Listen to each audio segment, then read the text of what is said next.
All right. And on to the pitching side of things, which I know, Jack, you're probably a little bit more excited about. This is a little bit more your bread and butter. And I know you have a few names that you have been talking about that I love. So we'll kind of break down these top pitching or these top breakout pitching prospects that uh, I think there's different reasons for each of these guys. And it's also a relative thing as well. Like some of these guys may just be able to break out in the sense that they fly through the minor leagues and could get in a big league bullpen. Others are, I think we're just expecting to really solidify themselves as, hey, this guy's great stuff, fills up the zone, or both. And, it's just a legitimate pitching prospect you need to pay attention to a little bit more. Some of these guys I think are kind of like second round picks, third round picks. So may have been on your radar, but the reason why we're talking about them is we think that they're going to, really exceed expectations and maybe be a guy that people thought, ooh, maybe we should have taken him in the first round. And with that said, I'll kick it over to you to one of your favorites in Blake Burkhalter, right-handed pitching prospect with the Braves. Why? Because this was a Jack suggestion here. What makes you so excited about Burkhalter? He's a reliever that strikes out a bunch of guys and doesn't walk anyone. I love relievers with command that rack up punch outs. And relievers with command, they're typically the guys that have, the higher opponent batting averages and, they'll get roughed up for big innings and, they'll punch out like 6.5, 7 per nine. That's not Burkhalter's thing. He's coming off of Tommy John. If the stuff is as electric as it was at Auburn, you're in for a show and you're in for one of those guys that can be a rocket ship through the minor leagues. Think about Orion Kerkering, who is a college reliever at South Florida. He hops in with the Phillies and he's throwing in the postseason. I think Burkhalter, like everybody wants to stamp Waldrop as that guy that's going to be a shutdown reliever for the Braves in the postseason. And he could very well be. But Waldrop could have starting pitching potential. Burkhalter doesn't. Burkhalter, 30 appearances out of the Auburn bullpen in 22 before he blew out. 46 into third innings, 71 punchouts, 7 walks. This guy was awesome. He was nails. He was electric. That's 14 Ks per nine, 1.4 walks per nine.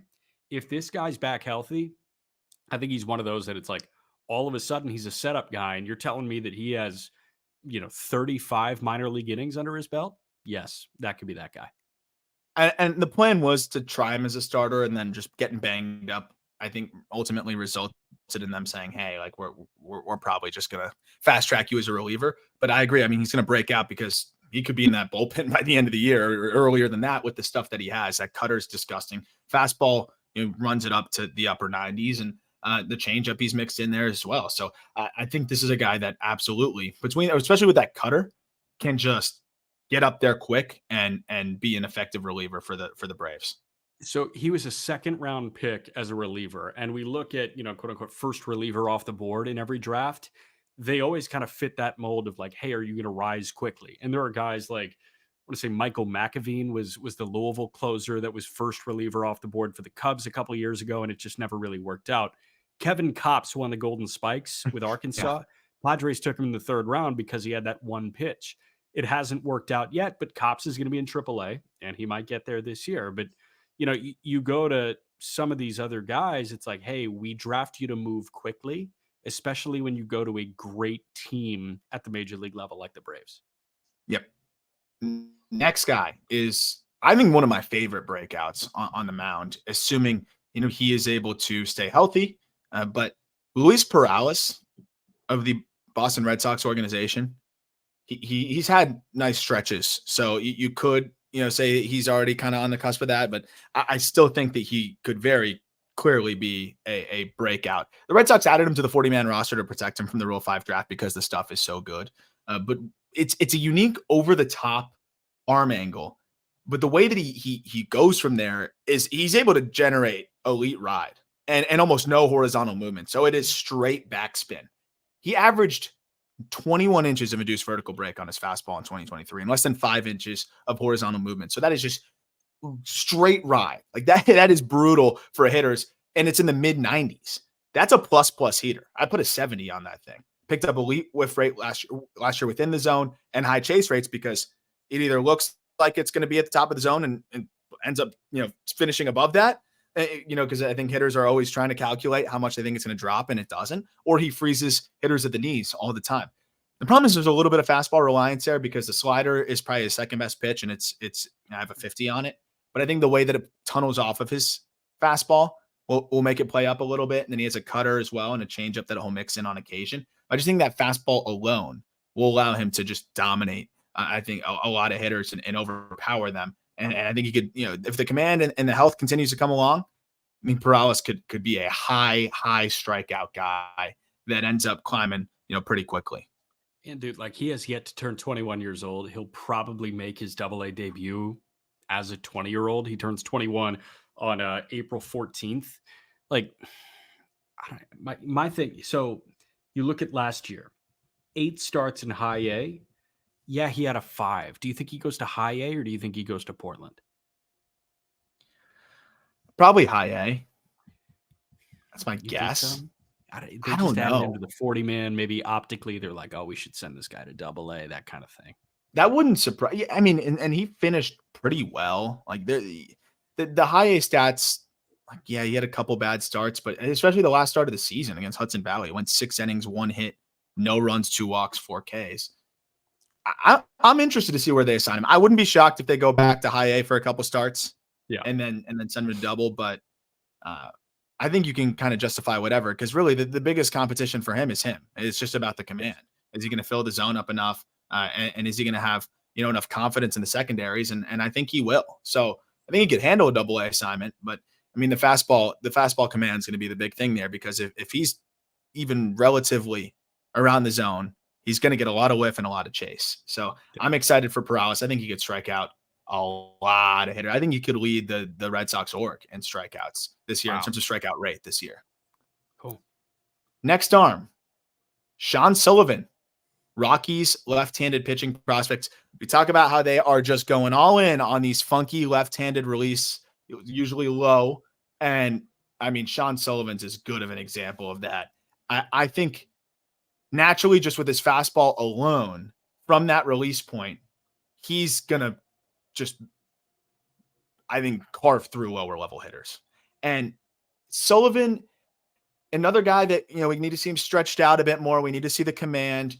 But when you look at what can be here, I think there's a lot to be excited about. It's a 6'4" lefty who gets really good extension from an extremely low and unique release point, has a changeup that's flash plus, and then he's still working on a slider there. I think he might need to adjust to a cutter. Another Wake Forest product, second-round pick by the Rockies.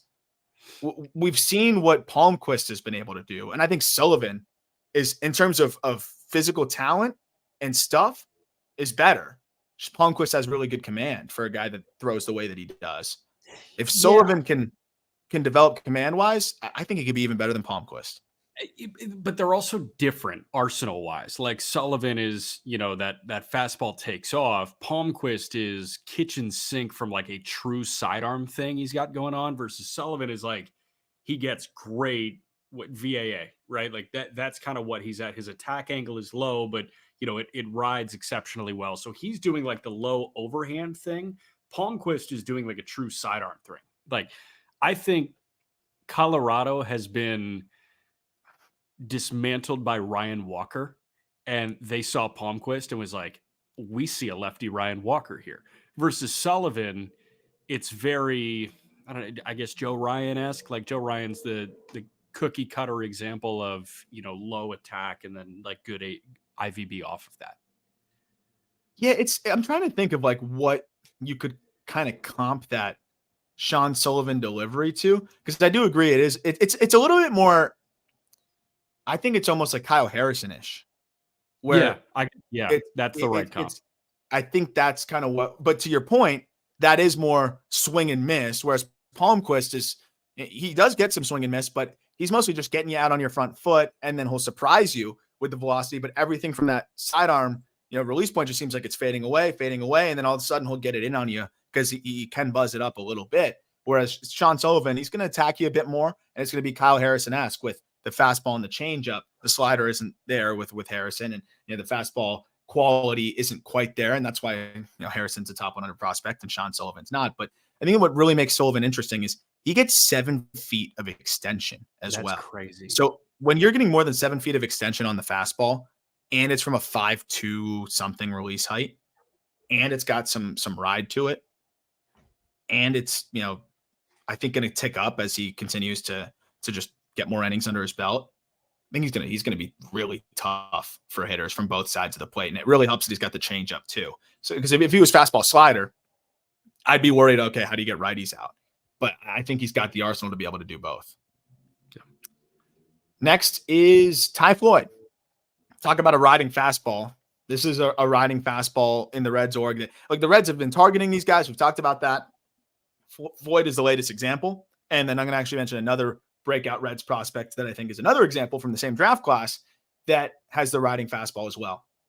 Floyd is it's the elite ride. Like he is that Joe Ryan cloth where it is, I think, top of the scale in terms of release height and ride. And I think he'll be right alongside Bryce Miller and a lot of those types where it's just going to be that invisible that just gets so many whiffs at the top. The question for Floyd is, how do the secondaries look? That was the same question with Bryce Miller, and I think that ultimately is like the really good comp for Floyd. He's been stretched out more. I thought last year was a really big year for him at LSU to show that, one, he can be stretched out more, two, that he has decent secondaries. My concern with Floyd is non-fastballs this past season in college. He landed them first strike only 51% of the time. So the fastball right now, like I just don't want there to be too much fastball reliance. But the thing is he could throw the fastball 65% of the time in high A and just blow hitters away. Mid-90s with that shape, those guys aren't going to be able to hit it. So if the secondaries have gotten any better, like he was throwing the fastball 70% of the time in college last year and still struck out 31% of batters. If the secondaries have gotten any better, he's going to carve up high A hitters, and I think even have success in Double A. I think you could make the argument that his start in Omaha last year was his breakout, or at least the start of his breakout, but I think he finishes the job in Dayton this year. And it doesn't feel like this is a guy that they're just immediately going to assign to Double A. I'd be curious to see where they assign Rhett Lauder, because I do think that Floyd will be a step lower on the ladder than Lauder. Ladder. That's kind of a tough It sounds one. like Lauder may go to high A. So if that's the case, I bet Floyd either joins him in high A or he's in low A for like 2 starts and then he joins him in high A. I agree. Go to Dayton, Ohio. I mean, Dayton deserves it. Those fans show out. And I mean, they deserve to have the talent out there. So that would be fun. But I could see them both in high A. And then I think just Lauder would leave quicker and Floyd will probably hang out there a little bit longer. But he's going to have a high strikeout rate. That fastball, like, he's just going to be able to overpower those hitters. So that's why he's an easy breakout. But if the secondaries come along, he could end up being a top 100 prospect type. That I think is very, very possible. Cole Schoenwetter, the other Reds prospect, who we haven't seen throw professionally yet, but I saw high school video. I've gotten some live looks and some data on him, and I think this guy can really burst onto the scene. 4th round pick by the Reds this past year, and I love the delivery. He's super athletic on the mound. Another kind of late bloomer ahead of the draft. The stuff really started to tick up. But the fastball characteristics, the delivery, I think feel for his secondaries, that is pretty advanced for a prep arm that has such a good fastball. I just think Schoenwetter is going to exceed a lot of expectations. I don't think he's on many radars. I think he's going to be a lot better than most prep arms that you see in their pro debut. And another guy that's just going to be more advanced than those lower level hitters. I have nothing on Cole Schoenwetter. I know he's got a good curveball, and that's all I know. And that tunnels off of a riding fastball really well. So look out for him. I'm going to kick it to you for the next guy, Alex Clemmey, who I know you're a huge fan of. And every time I watch a little bit more or get a little bit more information on the pitch shapes and the stuff, whoo!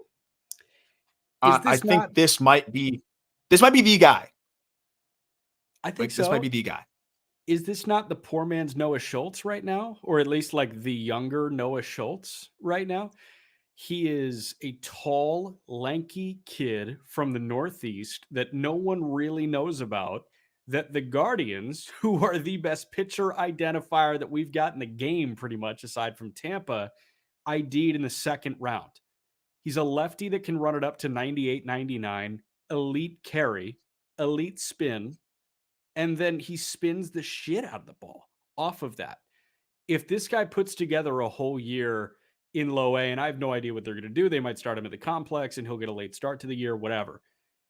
If you get 40, 50 innings of Alex Clemmey this year, I think the industry is going to come around and call this guy a top 100 prospect and a top Yep. 20, top 25 pitching prospect in baseball. Yeah, we might do it too.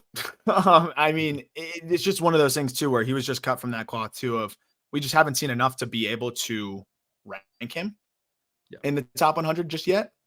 But there were some reports of, 98 on the backfields, and the slider off of that from his release. But I think there's a chance that you have a plus heater that could be double plus, and then you could potentially have a double plus slider from just some of the pitches I've seen.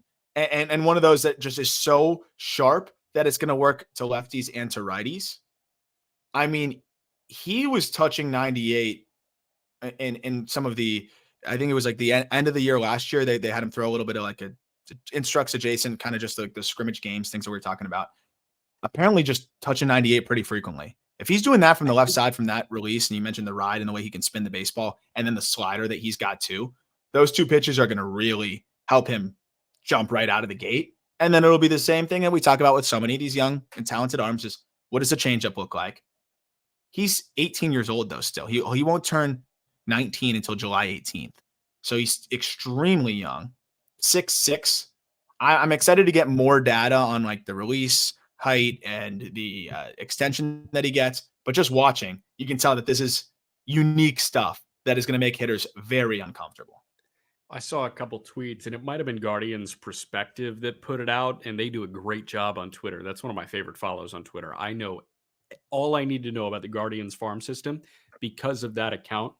And I feel like dead of winter, I saw some of their notes, and it was like 98 at 25.50 on the fastball and like 98 at 25.50. There's not many hitters on the planet, regardless of level, that'll touch that. That's scary. And again, if we can get a little bit more on like the IVB and stuff like that, woo, I'm excited to get a little bit more information there. But I'm geared up for him. He's top of the list as well of like pitching prospects. I'm eager to see. Yeah, Nolan McLean, we got a quick look at in the spring breakout game, and dude, he was probably one of the most pleasant surprises of any of the games that we saw. And we know he's talented. I like him way more as a pitcher than as a hitter, but I think it looks like they're going to have him do both. I think I'm pointing to him as a breakout guy from the pitching perspective. I think he's going to be so good on the mound, and I think there's going to be enough swing and miss where they're going to have him shift to the pitching side. Yeah. The pitching side was really impressive from what we saw. I mean, he was running the fastball to the upper 90s. It's another low release, super athletic type of pitcher because of that former two-way guy. And I think that's something that we're going to start to see more and more of in baseball. Is I think teams really like the Cade Horton, similar cloth there, but it's a short arm delivery. And then the fastball just jumps out of his hand. And then we saw him ripping sliders at 3,200 RPM and just sharp. Of the sliders he threw in that spring breakout game, they averaged 3,150 RPM. And you got, they averaged, about 3,150, and he averaged 18 and a half inches of horizontal. That's disgusting. Off of a fastball with ride, he'll mix in a cutter. He's got a two-seamer-ish and then more of a true four-seamer. This guy's gross. He may end up being, he might leapfrog everybody not named Christian Scott in the pitching prospect ranks, I think, in this org by the middle of this year. It feels like the rest of them are capped, right? Like Vassal's a little bit capped where he can be a back-end guy, but his ceiling is probably back-end guy. Blade Tidwell can be a back-end guy, but his ceiling is back-end guy. The Mets have a lot of guys like that. They're all kind of Jose Budo, but a couple years younger. And McLean is a guy that could look disgusting. None of them are pitching ninja except Christian Scott. And I got to stop using that, but it is kind of like the way that I look at pitchers now. It's you're either a pitchability guy or you're a pitching ninja guy. And he becomes the second pitching ninja guy in the Mets system with Christian Scott. What kind of put me over the top with McLean, because I agree, like with the ninja thing, is it wasn't just a 3,200 RPM slider, like because there's more to it than that. And of course the movement though was clear. It's a great pitch. but he has a cutter that's diving downwards that he got some really ugly swings on. And I think that's a big separator too. And then he's got a changeup with like 18 inches of horizontal. So he's got down, up, left, and then you can go right with the changeup. He can really get you going to all four directions, which I think is going to help him with splits. I think it's going to really help him change his looks. And then the athleticism on the mound. I'm really fascinated by how the Mets are going to handle this, because I think he's going to look so good on the mound that I think they're going to say, hey, let's focus on this. And I think they should, because he could be a monster on the mound. I still can't believe how much he's developed from what we saw in college to our first look at him this season. He must have worked on a lot of things in the offseason. Yeah. 3 more. Popular name, I think everyone's going to talk about, Henry Lalane. You've seen a lot of Henry Lalane video, Yankees prospect that, again, when you're 6'8" and around this zone the way Lalane is, of course he's going to be a very popular pick for this year, and I think a guy that a lot of people are excited about. Fastball average 94, and that's pretty insane considering he was 18 to start the year last year. When you're 6'8" and you're filling up the zone to the point where you strike out 34 and walk 4, I don't care what level that's at. It was the complex, but I don't care what level that's at. There's a lot to like here. I am a little bit worried about just like the lack of third pitch at this point. Curveball still work in progress. It's just fastball changeup right now. But I mean, 6'8" with fastball as good as it is and the changeup, already looking pretty darn good. How do you not bet on a guy like this? You have to. I think the reason he's on this list is because we think there's a chance that he can do it against higher quality competition. And that's really the only thing that we have yet to kind of check off for him, right? Where he becomes a tier 2 pitching prospect in the Yankee system, or he is a tier 2 pitching prospect in the Yankee system right now. He becomes a tier 1 pitching prospect in the Yankee system if he does it against high A opponents this year. And he can probably do that. How much do you think he signed for? Cheap. I think under $100,000, if I remember correctly. 10,000. Dude. Crazy.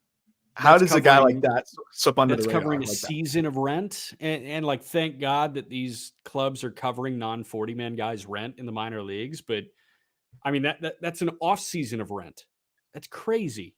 He's going to get 2 card signings, because I'm sure he will, as a Yankees prospect that's becoming exciting and popular. He'll do 2 Bowman and top signings and make more money than his signing bonus. Amazing. That's why I love the cards. That's another really important aspect of it too, is like it's a big source of income for a lot of these players that don't sign for anything. So that part of it's really cool. And that's just crazy that he signed for that little. Touching 97 with pretty good ride is pretty crazy too. The one thing that with him was the extension for a guy that's as tall as him was surprisingly not great, but that can come as he just gets a little bit more comfortable getting out there a bit further. But at the same time, like if he's getting the velocity he's getting and he's getting ride and locating, I think it's going to be just fine, even if the extension's not totally there. I think the biggest question is, can that slider progress into an above average pitch? And right now it's just more average. I think it can easily progress to above average, which then you'd have a plus fastball, maybe more as he grows into more velocity, a plus changeup, and then an above average slider with above average command. That's going to be a potential number 3 starter. So this is definitely a guy that could burst onto the scene. And I think with the command should have success if they challenge him, in low A and then high A this year. And assuming he could stay healthy, I think he did have a little flare up last year. Gotcha. 2 more Pirates guys, Thomas Harrington and David Matoma. Harrington, he was good last year. So he's not a complete breakout, but the ERA was like 3.5, 3.6. Mm-hmm. I think with Harrington's stuff and predominantly the fastball, and he's just a classic low release, high carry guy too, that I love. But the velocity kind of combined with that, the command combined with that, he's just 22. Another just great athlete on the mound. I think the strikeouts are going to tick up this year. He landed his fastball first strike at a 72% clip. His slider was nasty last year, performed really well for him. Opponents hit well below 200. The changeup's a work in progress, but I want to believe that he's gotten that a little bit further along this year. And if he does, that's kind of the big X factor, because he actually has a pretty heavy fastball, a sinker that he mixes in there as well. The changeup is the pitch to monitor. If that has come along, look out. But even then, I think with the four-seamer, with the ride, the sinker to get ground balls, and a slider, I think he could really be even sharper this year. And he was a guy that just became more impressive to me as the season progressed. The Pittsburgh Pirates have the best crop of pitching prospects that we've got in minor league baseball. I'm ready to stamp that. Skeens, Jared Jones, Bubba Chandler, Anthony Solomito, Jun-Suk Shim, who we can add to that, Matoma, who we can add to that, and Harrington. That's an absurd assortment of 7. Yeah. And that's not even including like the young, like the Quinn Priesters of the world that are still young and pieces. Yeah. I feel like last year was truly the breakout for Jared Jones, especially because he struggled in 22 in high A, but it was kind of the final step of the breakout of Bubba Chandler and Solomito. It feels like Harrington is just a year behind them. And this is the year that he kind of joins them as the rest of the fringe top 100 or inside the top 100. Like, they've got 4 pitching prospects in the top 100. Why can't Harrington become the 5th? I think with the stuff, he could become the 5th. We'll see what time Jones and Skeens graduate and all that. But I mean, it is amazing. And then Matoma, I think you're tabbing Matoma as a breakout option because he could get off the complex and immediately look like one of the better relievers in minor league baseball. Yeah, and I think they're going to give him a shot to start, and we're going to see what it looks like. But I assume that the plan is to have him start a little bit. I don't know for sure. Even if they have him as a reliever, because no one knows who he is. Yeah. And if they do go the reliever route, then they're going to push him off the complex quick. And I think he's going to be nasty no matter what level he's at. He can touch 100 from a low release. It's kind of like the Tink Hence tilt where the arm kind of slingshots on you. Yeah. So that, with upper 90s with some good ride, and then a slider that from that over the top, we're talking about it with Tink, how it makes it a tunneling difficulty, and same with Perales, a slider that tunnels well off of that. And then we'll see how the changeup comes along. I'm interested to see how they use Matoma, but 17 years old, touching 100, and now 18 years old and looking really good on the complex and turning heads this spring, filling up the zone the way that he has with that stuff. Regardless, he's a breakout guy for me, because I don't even know if they have disclosed his signing bonus amount because it was so little. No one really even knows who he is. And I think he's going to be a guy that, whether he's a starter or a reliever, will be considered a top 15 prospect in the system because of what it could look like if he is even a reliever. It could be lights out closer stuff as he continues to mature. Love it. I'm devastated that we didn't get him in the spring breakout game. But we'll get him. We'll get him early this year. I do think he's going to get to low A relatively quickly. And again, just going to be a guy that it's like, oh, he's throwing 100. And all of a sudden, I think people are going to start to get excited about him. I hope they let him stretch out a little bit, because I like the athleticism in the delivery and I like the command. But that'll do it for this episode. Hope you enjoyed the breakouts. Be sure to comment on YouTube some of your favorite prospects breakouts for the season. We probably didn't pick some, DSL guys, complex guys that I'm sure people are excited about. But if there's some players that in high A, double A, I'm always fascinated to hear who people think might just put it together and break out. We'll be doing more of the top 100 this coming week. And of course, we'll be putting out the first bonus episode of the minor league season on Monday, getting you up to speed with everything that happened over the weekend and how some of the top pitching prospects in baseball fared, both from just on the surface to a data perspective, and also on the offensive side of things too, with some of the hitters. You can subscribe to that episode with the link in the episode description. Really appreciate that support as well. If you could leave a rating, help us grow the show, would really appreciate that too. As always, thank you for listening. Look forward to talking prospects with you next week.